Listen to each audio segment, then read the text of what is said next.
Hi, I'm Liz Cully, and welcome back to Cool, Cool, Cool. Each week, I give you a glimpse into what I think is cool and chat with a ton of people that are definitely cool. No topic is off bounds unless, I guess, it's not cool. Welcome to Cool, Cool, Cool. Hi, Liz. Hi. Liz. You're on my show now. We're in your place. You're in my place. I should start off by saying that when I was on Pants, we all had agreed that riding on jet skis was the gayest thing on the planet. However, reading your book and imagining the two of you on the back of Leisha's Honda motorcycle, 1971, if I remember correctly. 200 cc's? 100, only 100 cc's. That's the gayest shit. The Wave Runner's like 90s gay, late 80s gay. Fair enough. But you guys really took, I just imagine the two of you on the back of the bike. We were living a fantasy. It was Canadian utopia. I love having the two of you go back and forth and tell your life stories together. So you like the book? I loved the book. Good. Look, I have a whole stack of notes. But no, a lot of people, I think, especially when they've had the careers and lives that you've had, feel like they need to tell their story. But it's very rare that you would tell a story together with your best friend. We had to figure out how to do that because we a lot of times had the same exact experience, or we shared the same experience. So we divvied up responsibilities within the certain chapters. Well, yeah. You guys even went to the same college. Yeah. Yeah. Years What are the apart. odds on that? Do you think you would have been best friends in college also? Yes. Well, we wouldn't have gone to college. No, if you had met each other? The place we went. We certainly would have been friends time. together at that school. 100%. Yes. How could that not have happened? It doesn't even make sense. Yeah, when we met, we realized within the first few days of knowing each other, when we were shooting a pilot, that we went to this random drama school that not everyone had heard of, really. Because it was just a small 2-year conservatory. And what do you know? We happened to share teachers. Mm-hmm. We knew all of the references. Everything. And it's a rarity when that happens. But you did so many of the same things, and you had, like you said, very different experiences. Like your time living, Kate, in New York was different than Leisha's in New York in college. You were already out, just really hitting the streets. Really living it. Going at the cubby hole. Sneaking down to the cubby hole. every night. And you were not right, out. not every night, but like a lot. I was partying at Don Hills. Yeah. Yeah, you were with Parker Posey living your best life.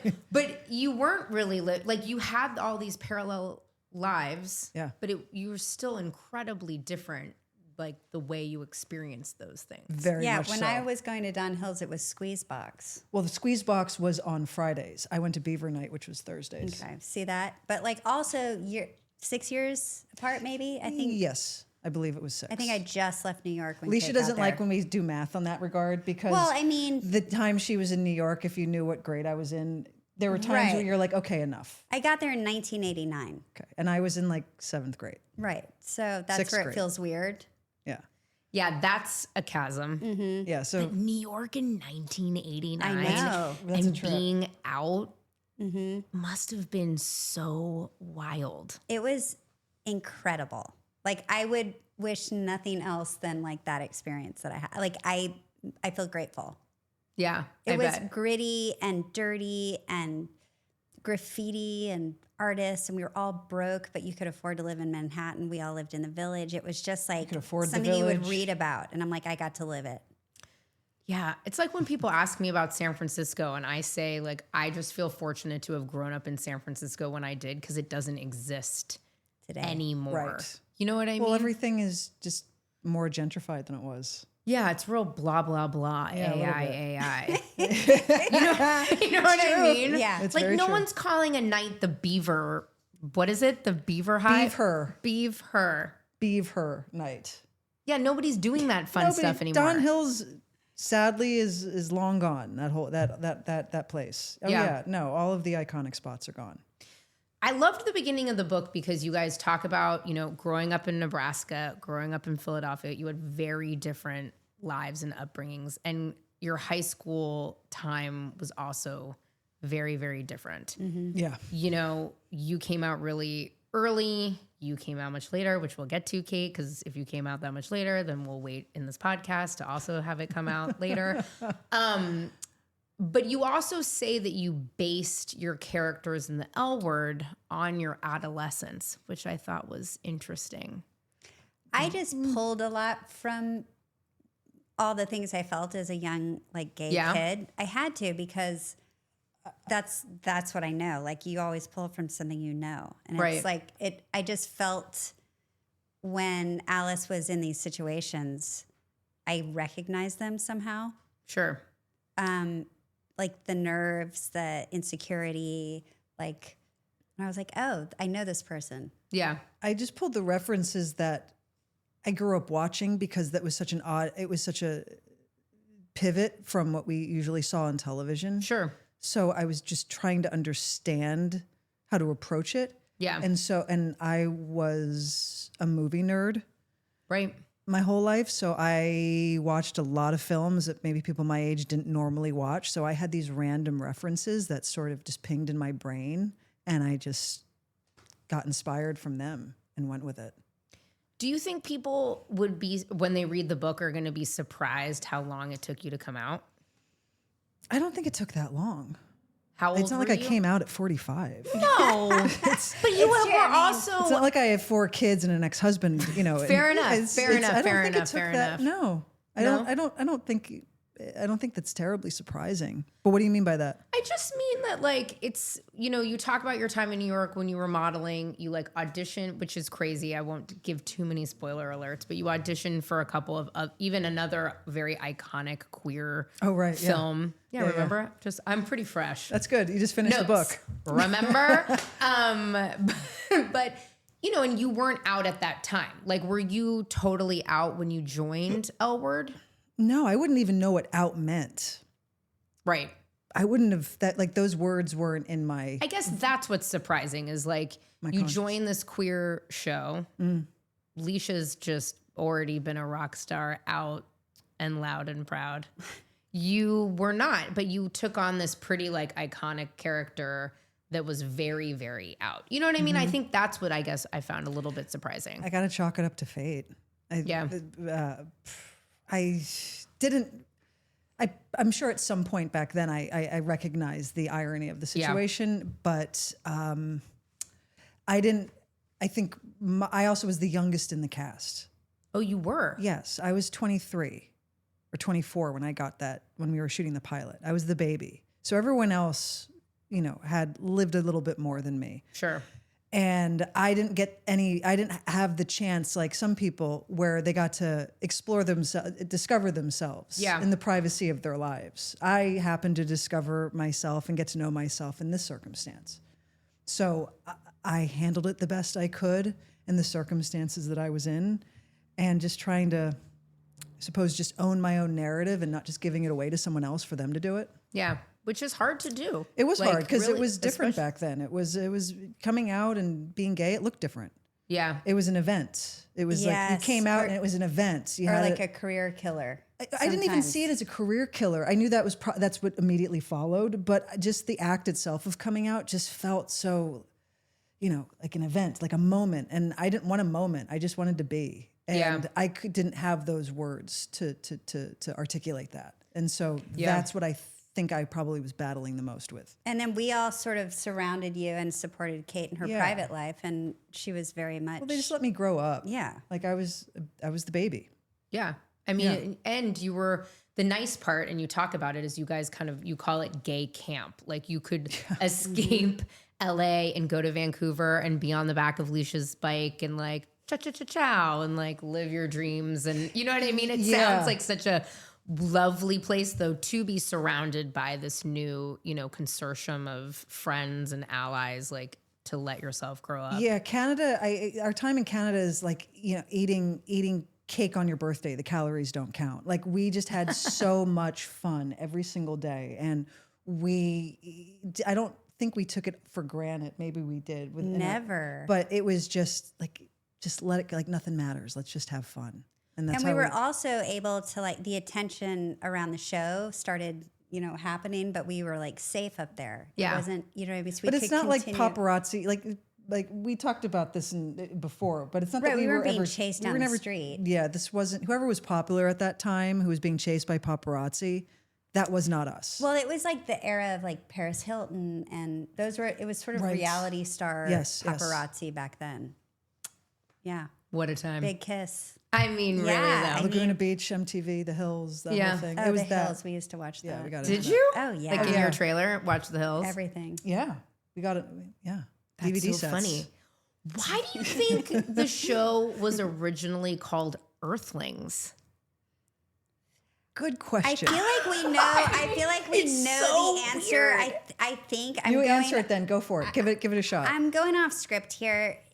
I think I remember hearing it was like because lesbians were like on a different planet. They were supposed to be like other, like, you know what I mean? Like almost like aliens. I kind of, you know what? I saw it as like, because the show was centered around lesbians, and not only lesbians, but like these fabulous lives of these fabulous women in this fabulous area. And it was like a different planet. And that's why I feel like they called the coffee shop the planet. Definitely the planet came from Earthlings. Now we're Earthlings, but we were, so in theory, I guess we, the characters, wouldn't be Earthlings because then we'd just be normal.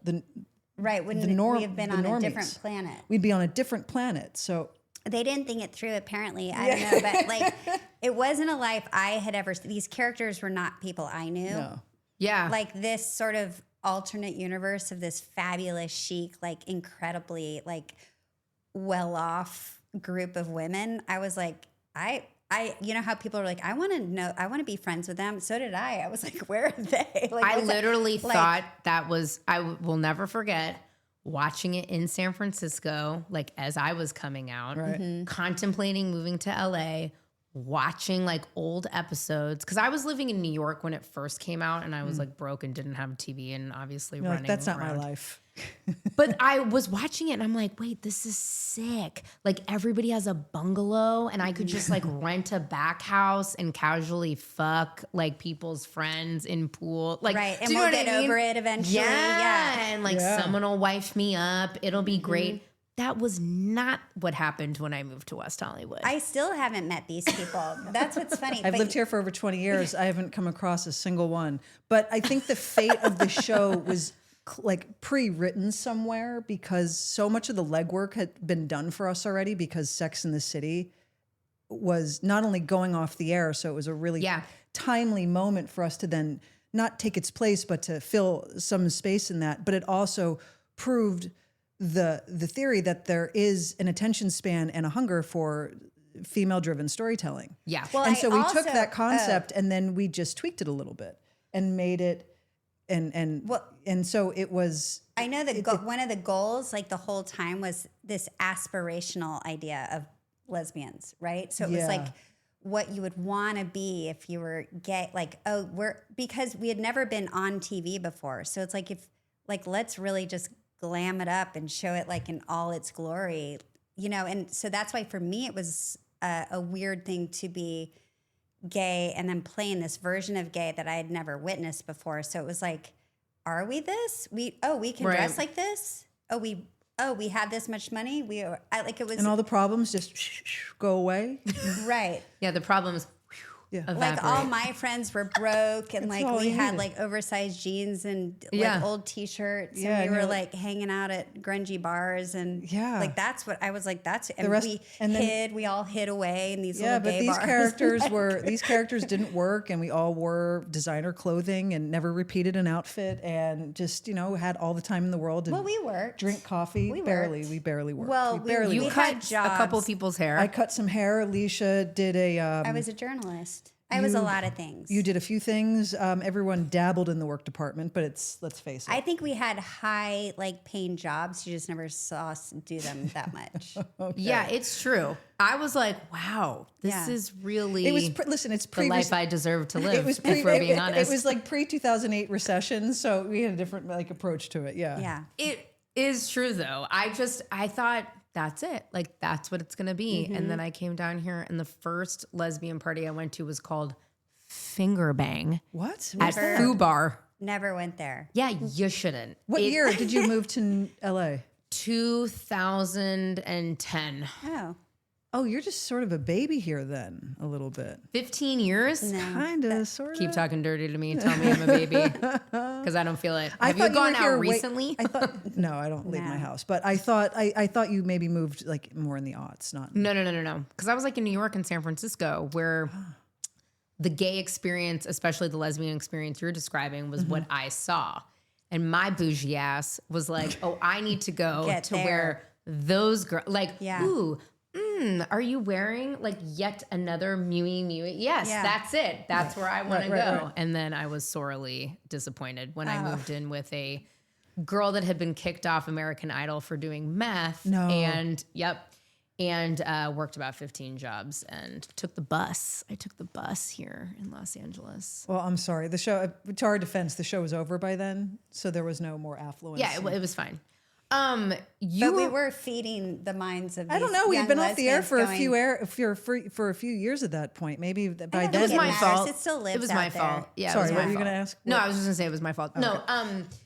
I love how much you talk about like falling in love, not only with each other immediately from casting, but also all of the different characters in the show. Yeah. And like your relationships with Mia and you know what I mean? Like everything is so wonderful and beautiful, but you two were really like thick as thieves, or as Mia has coined you, pants. Yes. Do you think any of the other castmates were jealous of how close you guys were or are? No, they could care less. They didn't care. They didn't care. But at the time, we were all real. I mean, not all of us, but the core group we talk about, like Mia and Aaron. Aaron were Rose Rollins. They were very much a part of our core group. Yeah. A few of the ladies were married. Yeah. With kids, so they had a whole family back at home. Sure. We were just at camp in Canada for 7 months. Yeah. It was different. We had different priorities and just doing things. Doing stuff. But did everybody kind of see like how, I mean, you do talk about Aaron, you do talk about Rose, like, and Mia. You lived with Mia at one point. You called it a platonic throuple. Yes. Your first, though, I thought that language was interesting. Really? Have you been in a throuple before? No, I just thought because my character's been in a lot of thruples. Oh, you were doing a play on words. Yeah. Got it. Did it, you mistook that as like Leisha was in a lot of thruples? No, I mean, Alice threw the cat around. Yeah, listen. You're being cheeky. Yeah. Being cheeky. But I picked that up and I was like, oh, interesting. But yeah, I mean, again, I think what everyone's going to be so excited about to read, as I was, is like you guys really lived with each other. I mean, a lot of times that doesn't happen. As you said, people have families, they like go and do their own things. Right. And I think that was the secret sauce to the whole show, is that the writers would go out with us. Like we'd party with the writers. We'd like, well, they paid attention and they saw our strengths and they saw our weaknesses. They knew when we were in like little friend fights and then all of a sudden you'd see it in a script. Like, they knew to take reality and put it on paper. It's true. Well, and you talk about how collaborative Eileen was as well, especially when it came to like love scenes, because I think for a lot of viewers, there was so much, it was all about relationships, right? And there was a ton of sex in that show, but it also felt pretty authentic. You guys were pretty hard on yourself, or you were pretty hard on some things talking about. Hearing that, I didn't know I was so hard on myself. You were very hard on yourself. We're going to get to that in a minute. Oh, God. I have a whole question here for you, Leisha. Okay. I'm married to a therapist. Okay. And I've spent thousands of dollars on therapy, so I saw it. But you talk about how collaborative she was with you and the writers, especially when it came to love scenes. Do you think, had you had an intimacy coordinator, which is like pretty standard now, it would have changed how realistic things were on set? I think it would have been a completely different show. It would have been and such a different, it would be. Like, we both feel really grateful. I think the whole cast did, that we had that space and time and like privacy amongst ourselves to figure stuff out. I mean, we both were on the reboot where now everything has changed and there are intimacy coordinators, and I understand that they're in place for a reason. Yeah. It just was a very different experience. Yeah. I know because we experienced like the bulk of it without an intimacy coordinator, I respect the circumstances where it's valuable. I really do. I don't know if every experience is needed in that regard, and maybe that's just me speaking from a place of privilege because I've been fortunate to work in circumstances that are incredibly safe. Sure. I don't feel I've never, and now working with an intimacy coordinator, it certainly takes out spontaneity. It certainly takes out instincts. It takes out dynamic. It becomes incredibly technical and legal and creativity. I have to say, I think a lot of our sex scenes were creative. Yeah, they were creative, and they were a lot of them were spun on the day and the moment with the certain director and the actor and the environment we were in, and that's where it became. That's where I think these moments that people remember, if they remember them, they came from those experiences, and you wouldn't have that necessarily because it's all planned out to the T beforehand.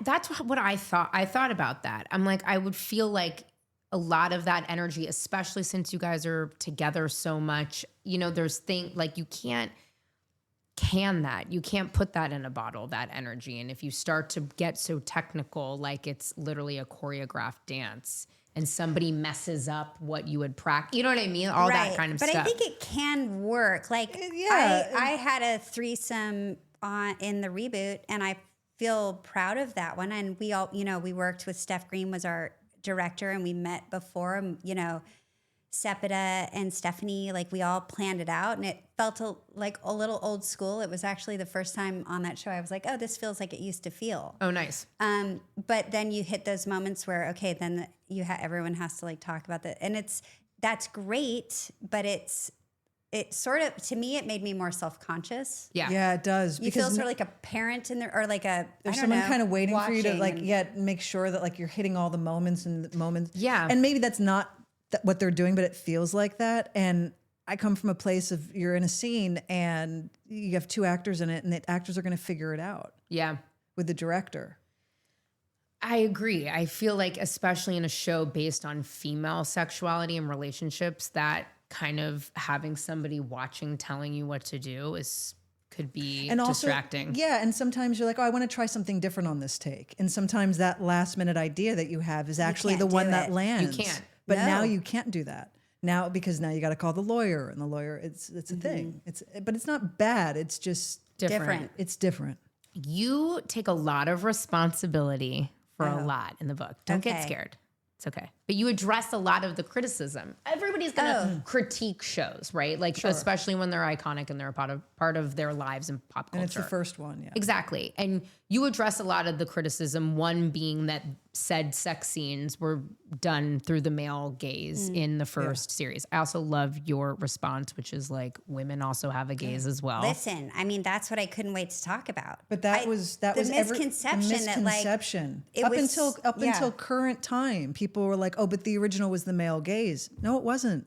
Sorry, guys, it was not. It was created, written by women, directed by women, also men, but like mostly women. It was acted by women. And it was like, for me, exciting that we were showing that part of the gay culture. Like, because we are hot for each other. 100%. Right? And it's like, we're not just out there, like everything usually is like, it's like a slow tickle or like a soft caress. And your skin's so soft. And like you're breaking down crying. And it was like, no, we actually want to like get it done. You know what I mean? And I think, and we look at each other like sexually, and I was like, this is exciting to show. Yeah. And I'm glad you addressed that, because it's true. Like, what, are we not allowed to sexualize women too? Apparently not. But people hadn't thought of it that way up until now. They still probably think that they assume, oh, but that was the male gaze. Yeah. It had to have been. It had to have been for it to be shot like that.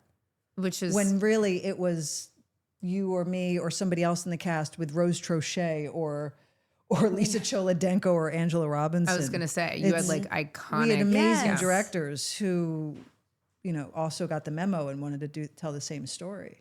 But you also take responsibility, I think, for things that people have critiqued the show, whether it's like talking about how privileged and white the original series was, talking about handling transgender folks and like, why do you take so much responsibility for some of the writing? Leisha? Yes. Well, because Leisha's character, like you were the sort of. I said a lot. I didn't. My character said a lot of things that I think are harmful. Okay. And I take responsibility because they came out of my mouth. And because in the reboot, we had different positions. Right. We were EPs, which really only meant we could, in this case, protect our characters. Okay.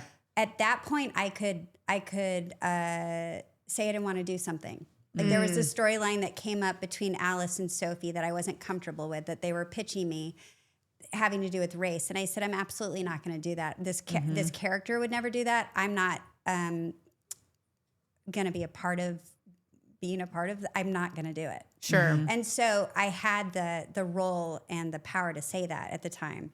Back then, you had to say what was written. Well, it's like you had to.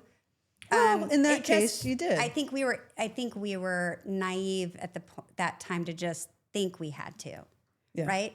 Yeah, I just like as a reader felt for you, and obviously I love you, so I was reading it. I'm like, oh, Leisha, but like it was back then, and like it was one of your first shows. Like I think it's so kind and so true to who you are to see how things could have been different back then. But I also like you were in a position where it was one of your first shows. Like a lot of people didn't know things back then. So I think that's as a reader, and I'm sure a lot of people will feel the same way where I'm like, oh, Leisha, like it wasn't totally your fault, but I appreciate that you like can see, and obviously things are so different now. We have different language we never had. Everything is different. And and no, I didn't create the show or write the show, and I was just saying the words. But it's people don't realize that you didn't write it. Sometimes they're like, and they think that it just you are that person that you said that, and it's like, no, I'm saying what was written for me. So I understand why you had to clarify that. Yeah. It makes sense. I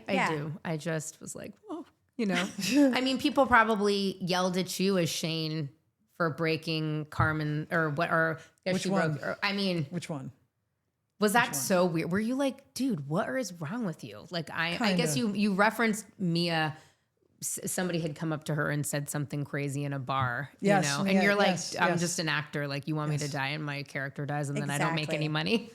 I kind of loved that. But I bet you had some weird instances. There was a lot of conflation between the two. I don't think Shane's aged terribly well if you're going to look back and say, oh, that works. Okay. You know what I'm saying? And I think part of it is because there wasn't I think she kind of stayed at a certain level and it wasn't really allowed to progress. And so she was just always labeled the player because in essence, I suppose she was. Right. Yeah.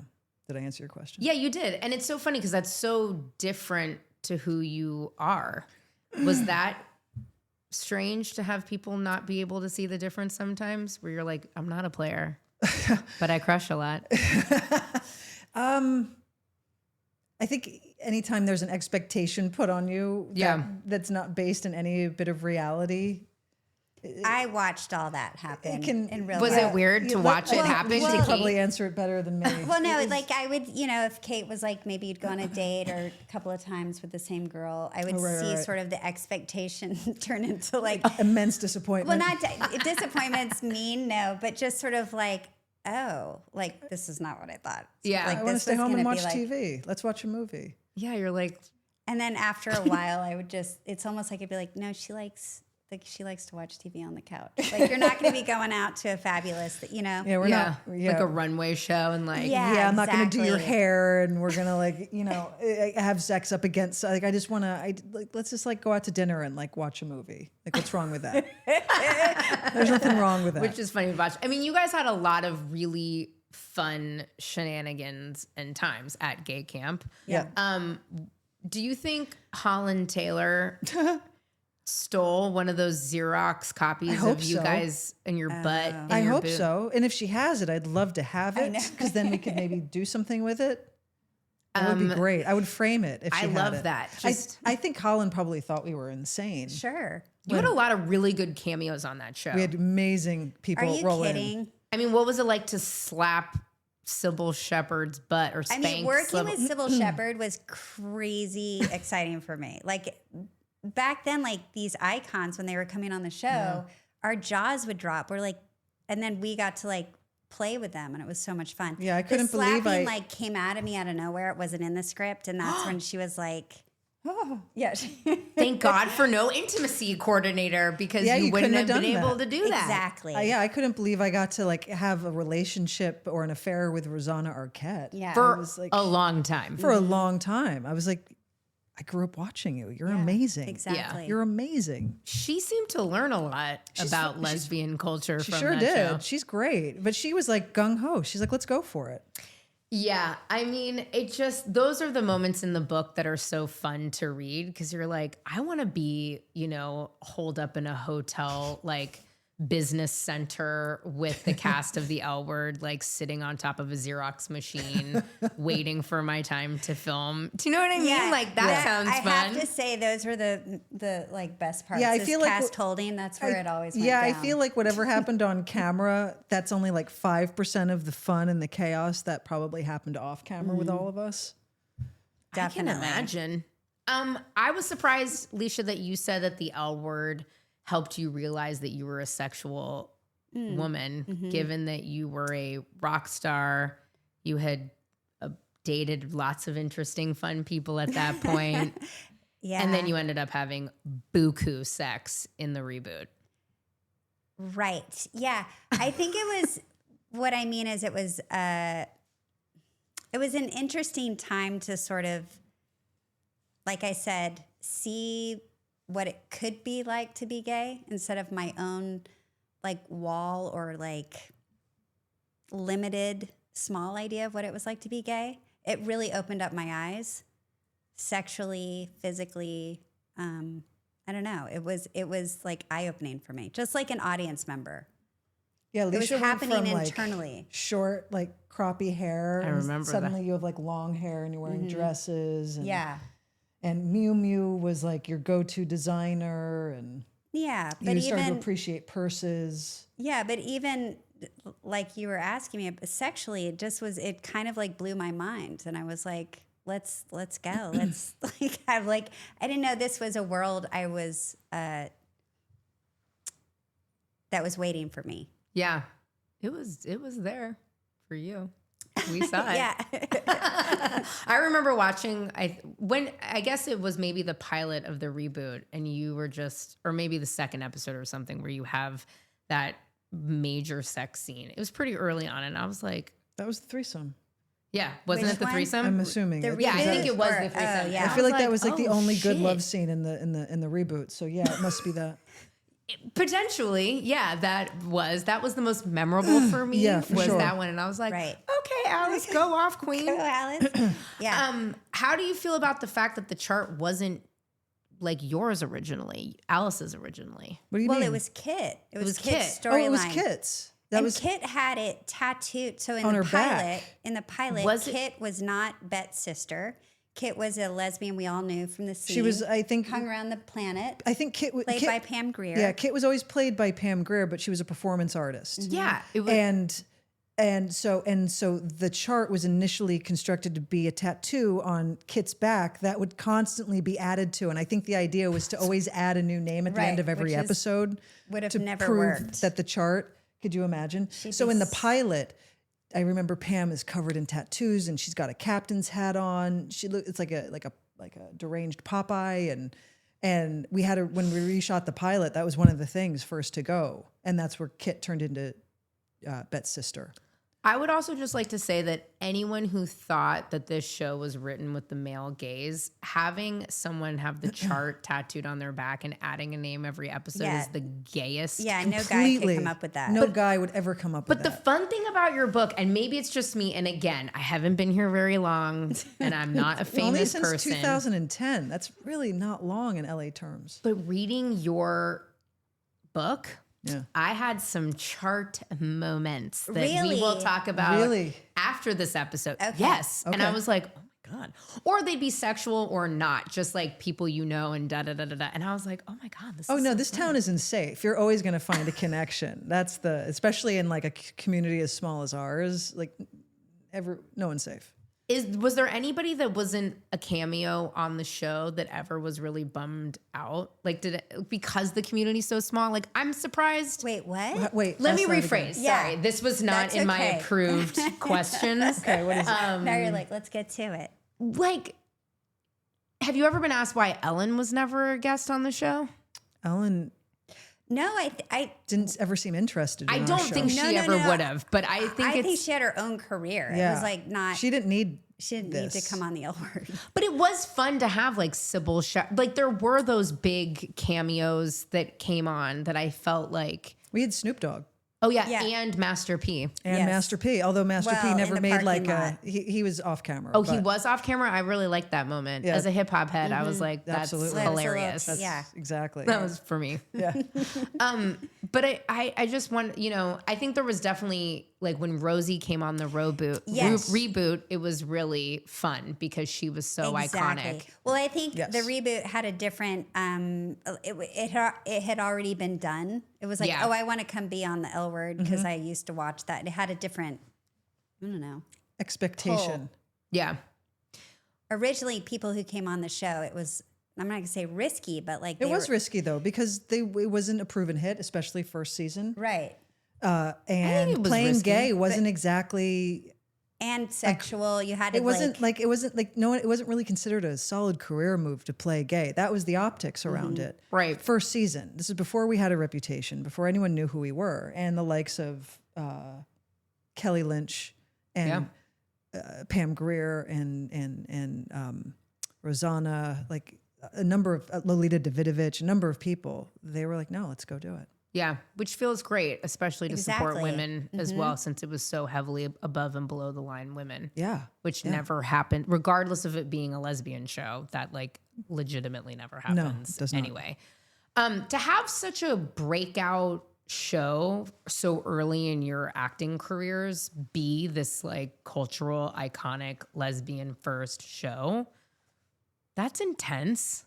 Sorry, that a terrible question? No, it is really intense. Like you went on to do the pilot for the spinoff The Farm. You went on to do Ray Donovan, which I should have been cast on. We talked about this That's on right. Pants. That's right. But did you feel like when it ended, you're like, oh shit, like, am I going to just get typecast as a lesbian for forever? Or did you think like, whatever, this was a huge show. There's tons of people that weren't gay. Aunt Jennifer, you know what I mean? So many non-gay actors. Like, how did you feel about it? Because it's a big one. Doesn't happen often that your like you first said, show. non-gay instead of straight. I didn't even realize it. Yeah, fuck all these people. Non-gay. Yeah, non-gay. That just made me laugh. What was the question? What was it? So I did don't we know. expect? Did we expect to be typecast? Yeah. Yeah. I mean, we talk about this all the time that like we never really fit in anywhere. No. Like either you're not gay enough for something, which just recently happened to me. Like I'm not gay enough to play a gay role. No, at least it's not that you're not gay enough. You don't look gay enough. It's a Whatever. difference. Welcome And then- to my life. Or you're too gay to play. I don't. It's Or just you're like or you're only gay and you and you can't play straight. It's- When, there's- or you you can't or it's just win. not Non-gay enough. Or it's just not enough that you're just Non-gay. gay. Whatever. It's like it's like there's always a line in the sand that Yeah. you can't ever seem to get to or cross to the other side. But you didn't have, I mean, you still went on CSI okay. She did. multiple But times. I really threw myself back into my Music. music. I was like, you can be anything in music. I'm It's going true. back. I didn't worry about it. I kind of was like, I think something else will come around. I just have to trust that. I just have to trust it and not be impatient. Yeah. And I think that was just me being young and thinking I had all the time in the world to wait. And I was lucky, yeah, because I did get Ray. Yeah. On Showtime. On Still on the same Showtime. network. But obviously with, I think, iconic shows that make people feel so much, the idea of a reboot is always there. You guys had been chatting with Eileen, trying to put it together for a long time. And then like the time comes. Right. Right. And you are here and it is now and you're in a different position because you are putting it together, which is very different than getting cast. Correct. Very. And you, Kate, you speak about even earlier on in the book about how little you were paid for the original series, $15,000. Yep. Was that Both for of the us. pilot? Before. Both of us. Yeah, both of you. But this is also, I just want to state for the record, it was 15. And that was before you get commissions out and taxes. So do the Damn. Mm-hmm. math on that. Okay. And, And that you was get- per episode or? Correct. Okay. Yeah. Okay. And you say this is going to come back and haunt me, essentially. Yes. I'm paraphrasing, even though I've done a pretty good job at actually saying what you said in this book. And then you come to do the reboot. It's like it's like everything. Hurry up and wait. It takes forever. And then all of a sudden it's like, we have to make this go. And they pressure you into a deal. Absolutely. That you didn't feel was respectful or what you deserved. Yep.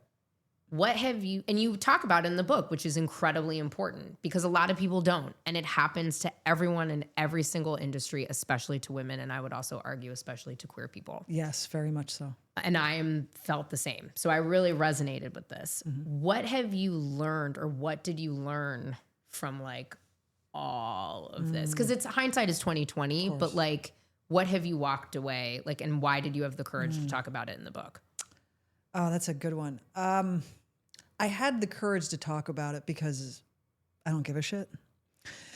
And it's also over. And I can only learn from the mistakes that I made. And I think that was a mistake. I think we should have held out. We were, at the time, I can't judge ourselves at the time because we had worked for over 10 years in trying to get this thing back. And it finally happened. And like I said in the book, it happened literally overnight. And we were so desperate for this to be a reality. And we worried if we waited, it wouldn't happen. And we worried if that we waited or we were told if we wait, it wouldn't happen. It's that thing. It's that thing that we as women carry around of like, we don't want to be too difficult, where it's like, we should be difficult because others are, and they don't, and like, we should have known better, but we didn't. And that's okay. That's not our fault. We were so hungry to make this a reality. Yeah. Because we had such high expectations at that time of what it could be. And if there's anything I've learned from this is that I would never do that again. And that at the end of the day, I have to know my value. And unfortunately, it took that much to realize that. But I now understand my value to something. And if someone disagrees, then it's not meant to be. Yeah. I suppose I'm not the right person for you if you can't see that. Yeah.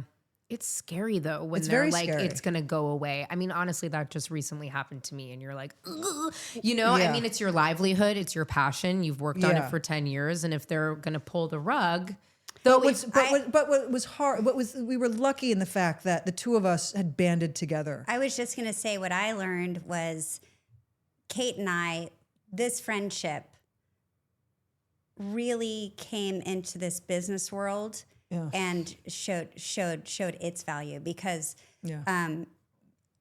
Kate was in a different position because she had been on Ray Donovan. I had not been working. I was the lowest paid. Kate had my back and said, we will, at least Leisha and I should make the same. Yeah. And that meant the world to me. Yeah. They didn't do that, but eventually, you know, Kate and I in the second season got to say like, come on, like that's a fucking joke. Like if you're not gonna value us, at least make us equal. Like at least do that. Yeah, at least do that. And I have to give it to Kate that like she was my only support system in that, and like that. She was my only support system because we only had each other. No one else was calling on our behalf. We were calling for each other's behalf. And thankfully, we have the same lawyer, so it's not like we had to make a ton of phone calls. Yeah, it was directly through one guy. And I think, you know, we brought validity to the show because we're gay, and I think that's like that's what I mean by value. Very important value. And you know, sometimes that stuff isn't recognized, and that's pretty wild, especially when you're on an iconic gay show and you're the two gay actors. Yeah, it's it can be pretty painful. Yeah, it was a hard pill to swallow. And I think probably going into it, you're bringing it to the network, you're putting all this work into it, you're getting EP credit.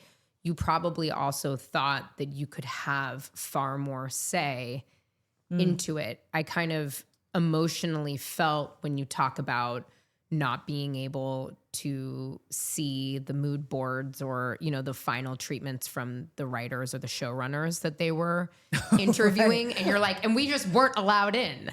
And right. Yeah, we weren't invited. Yeah. Yeah, I remember. I just read the book. Yeah, that's right, you did. You just finished it before he showed up. No, I didn't. I actually read it a while ago, but I did take a little gander this morning. But that must have also been quite painful as well, to feel like you could have more of a seat at the table, like with character development, with storylines, with who they picked. And then I think it all started with the showrunner, you know, not having a choice in that. And then once you're in that situation, we realized, really, like I said earlier, our only power was in our own characters. Yes. And thank God. Thank God we had say in that. But you have a lot of commentary about Shane, like not being as developed or being a little bit one-dimensional, even in the reboot. Yeah. And you would have done things differently. Yeah, I just always felt like, oh, with this character, so they're always going for the low-hanging fruit. Like, oh, there's a problem. Make her cheat on her. Oh, no. And then they break up. And nothing is worse than predictability. Because the moment you're predictable, you lost people and they don't care. And it's like you have a character and okay, they start off as this one thing, but people evolve. And especially on a series, like throughout each season, within all the episodes within a season, those stories evolve. So the character should evolve with it. And she just started to become this sort of this paper thin caricature. Right. But the problem was that there was only so much space to work in. Are we talking about the reboot here? Yeah, the reboot. There was only so much space to work in. And so I knew that my square footage was yay big. Sure. And so I had my expectations set low from the beginning. Mm. Because if there's not an interest, then they're not going to build out more space for this. Yeah. So it was, and I don't say this as a victim, but it was a bit of a lose-lose. Sure. Well, and I think when you bring in a different generation of showrunners, writers, etc., like that can also be tricky. I mean, you have the actual generational divide that is the core kind of concept of the show. And as a viewer, you felt the difference. You know what, though? Yes. We were actually really excited about that. We thought it was interesting to take this older generation, sort of like, you know, pioneers in the gay community as characters, I'm talking, and then bring in this young, like, generation and have those conversations. Like, how are we helping each other? What have we done for each other? What can you teach me? What can I teach you? How can we laugh at each other and make fun with each other and jest? So, you know who's done it really well? Hacks. I think that Hacks has done a really good job. Like those kind of conversations were very exciting as an idea to us. Yeah. So we were really into, like, I don't think age is. It wasn't the age. It was the aversion to risk, and that's what was the turnoff, and that's what didn't work. It's like the moment you're scared to take a risk, that's another way you've lost it. It's like you have to trust that the people watching are way smarter than you, and they're actually probably a few steps ahead. And so but if you're scared of offending anyone, well then. It's that saying of like, we're trying to represent everyone, but in reality, in doing so, you're actually representing no one. Yeah. And you make another comment that it was interesting that all of kind of the theme of the reboot was weddings and marriage and kids. Yeah. I was like, what is this heteronormative expectation in life? I was like, initially I didn't mind the idea of Shane getting married, but also it's like, or being married or whatever her problem was, but like, let it go. And then suddenly it's always about that. Yeah. It was. That's why I said, I was like, where's the fucking softball episode? Where's the good time? Can we play soccer? Where's the fun? Roller derby for Leisha. Yeah. Where's roller derby? Where's the barbecues? Exactly. But here's the thing, though. On the positive note, woo, that wardrobe for Alice. Yeah, listen. Tippy-toppy over there. Yeah. Just Gucci all day, every day. Yeah, it was our good. costume designers were amazing. Gucci jacket you wore. They were amazing costume I have designers. one, Did you? Amazing costume designers. Oh my God. No, our crew was amazing. You guys every department head, hair, makeup, costumes, like they slayed it. We were lucky. Yeah. It was pretty incredible. Well, Kate, I know you didn't make a ton of money during the first season, but have you made it up? Leisha didn't either. Have you made it up with residuals from Kristen Stewart's career? Not as of yet. I've been waiting to ask you that for like 10 years. I want to talk about something. Okay. Yes. Before we were talking about value and what we learned, and I talked about our friendship and what it meant in a business sense. But also we both learned that we can take our own value and do something with it. Yes. Like instead of leaving it up to other people to like, I wonder if they'll see it and that's really where will they like me? Yeah. Mm-hmm. Or do they understand?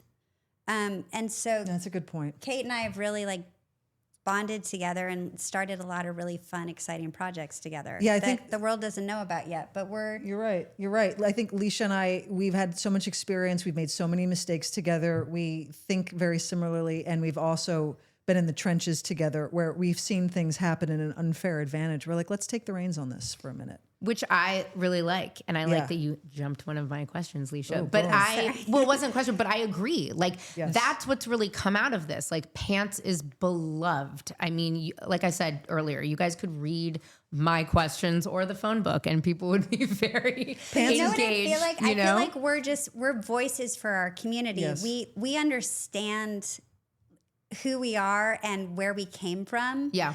And we understand the queer community in a backwards and forwards way. Like we're in it with you. Yeah. And I feel like that's what's exciting to us is we can actually do something together with our community. Like we want to take everyone with us. We're not like an idea of something.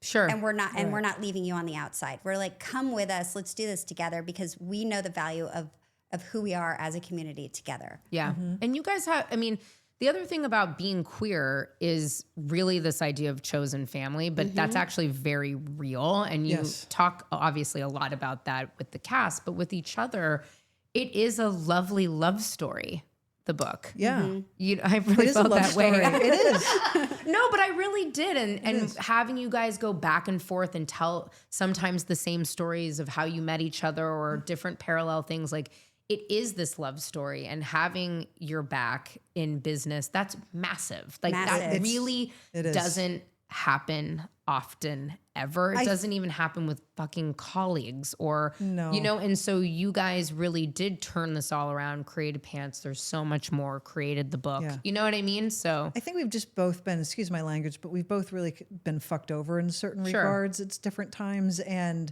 we've either held each other up when one of us is going through it or we experienced it together. And that just builds a level of trust and transparency that it doesn't come for free. yeah. It's like we earn that. Yeah. And so our like-mindedness, I think, is only multiplied.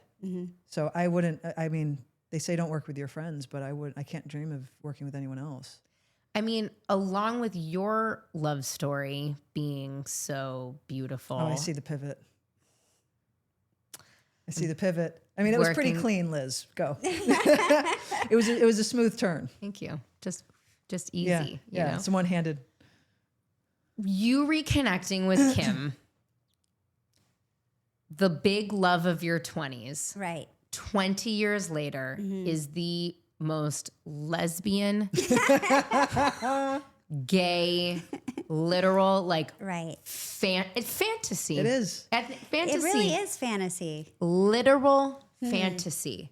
Yeah, It is though. I mean, it was interesting to write about because it felt so vulnerable. It's so private, and we're pretty private. Kate and I were but we were like, we have to crack open. We have to share something about our personal lives, and so talking about Kim and who we used to be and who we are today was really cool. yeah, and you finding Anna, your wife, like it's so, you know what I mean? It was very full circle. And it was really beautiful to have that kind of be the tie at the end. Same with you directing the reboot finale. Well, that was almost an act. We didn't know it was the series finale. We just thought it was the season finale. No, we knew it was the series finale. As we were shooting it. I know.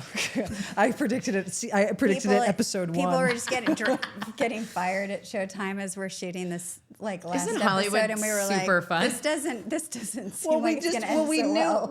Well, you know that it's going to be the last season when like the lead number 1 on the call sheet's like, I'm out after 3 episodes, and then they're like, hey, you guys want to direct an episode because we got nothing to lose now.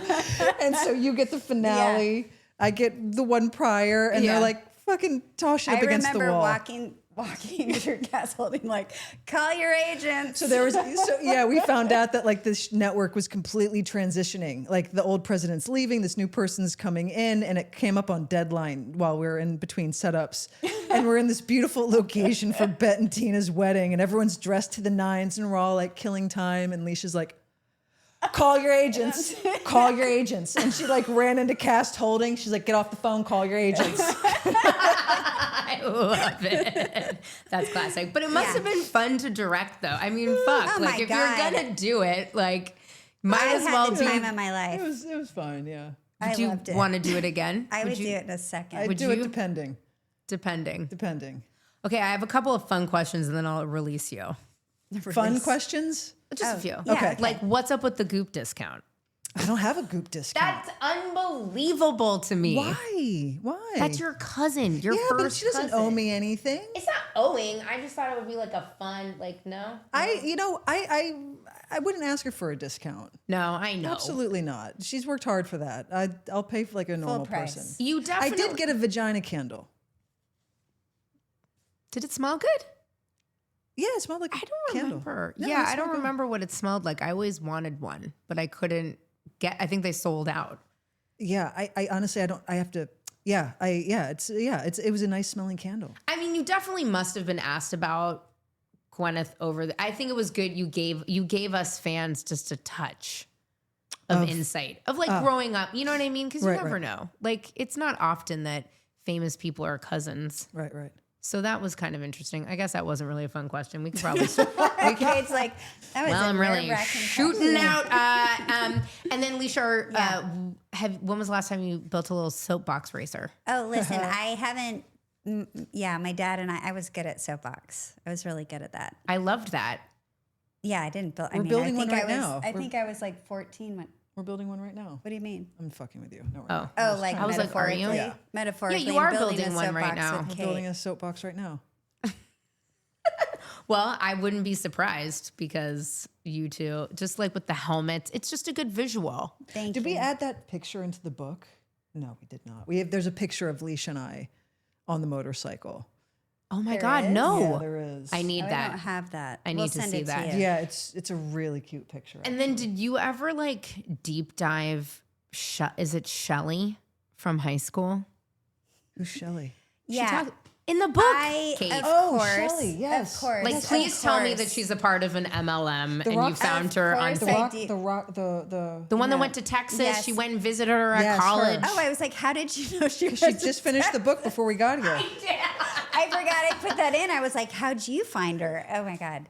Yes, of course. I was like, what's she doing today? Of course. She was more like, what is Leisha doing? Where can I find Like, her? is Well, she no, I'm selling? saying when I was writing about it, I was like, I haven't looked her up in a while. Yeah, And you did. Yeah. Oh. MLM Yeah, I looked her up. selling She's doing great. shakes She's doing great. and like leggings on Facebook. No, she's doing great. She's got a great opportunity for you. Shelley was Rock's girl. Huh? Shelley Rex. Rax. Anyway, that was the end of my fun questions. I adore you two. To We the love moon you. and We love you back. back. Thank you for I having really us. Thanks do. for having us I was. today. I In your hope. beautiful studio. Oh my gosh! Thank you so I much. love how you blend in with the plant. The color of your dress blends perfectly. You never. in with I that. never know what's going to look like in here. Today we're in a magical forest. You look You never great. know. Look at that. That's so good. thank you. Great color on you. Thank you.